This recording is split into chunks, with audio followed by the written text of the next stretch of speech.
প্রতিদিন সন্তানদের আবদার মেটাতে মেটাতে নিজেদের আবদার কখন যে ভুলেই যাই। দেখো আজকে ছেলের কিন্তু আবদার, আরেকদিন আমি ঝুরঝুরে আলু ভাজা করতে পারিনি, মানে ঝুরঝুরে মানে মচমচা ঝুরঝুরে হয়নি। তো আজকে দেখো ওর পছন্দ মতোই বানিয়ে নিলাম। আজকে রণদীপের স্কুলের জন্য বানিয়ে নিচ্ছি রুটি। তো দুটো রুটি দিব আর হচ্ছে এই ঝুরঝুরে আলু ভাজা।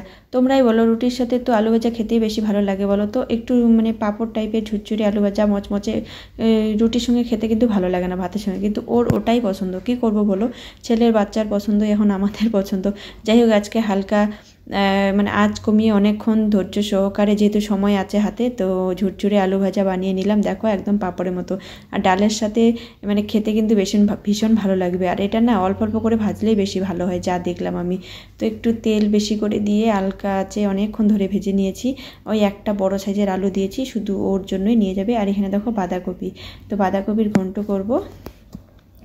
তো মটরশুঁটি আছে, ভাবছি মটরশুঁটি দিয়ে বানাবো, কিন্তু মটরশুঁটি তো এখনও মানে ছোলাই হয়নি মটরশুঁটি। তো আমি এদিকে বাঁধাকপি বসিয়ে দিলাম। তো যাই হোক এমনি শুধু বাঁধাকপি তরকারি করলাম। আর এদিকে দেখো মায়ের মন্দিরটা খোলা আছে, রাজদীপ হচ্ছে বাসন উঠিয়েছে, তো মন্দিরটা এভাবেই খোলা আছে। তো চলো এদিকে দেখো রণদীপকে স্কুলে দিয়ে আসি। এসে এখানে দেখো পেয়ারা গাছে দেখি অনেক পেয়ারা হয়েছে। তো কী করবো লাঠি দিয়ে অনেকক্ষণ ধরে, রাজদীপ বাড়িতে নেই তাহলে ওকে গাছে উঠিয়ে দিতাম।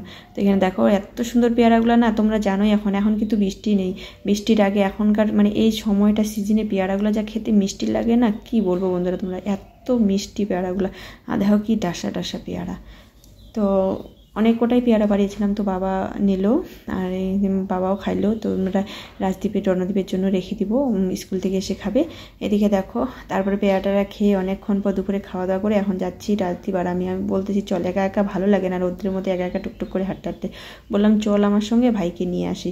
আর ওর যেহেতু স্কুল এই উচ্চ মাধ্যমিক পরীক্ষা মানে শুরু মনে হবে 3 তারিখ থেকে, তো এই জন্য দেখো ওর স্কুল বন্ধ, তার জন্য বাড়িতেই ওই জন্য ওকে নিয়ে যাচ্ছি। আর যাওয়ার সময় দেখো আমাদের মঙ্গলী সোনা মানে টিউশনের জন্য না রেডি হয়েছিল। আর এদিকে দেখো রণদীপকে নিয়ে স্কুলে থেকে কিন্তু চলে এসেছি। এসে এখানে সেলুনে দাঁড়িয়েছি।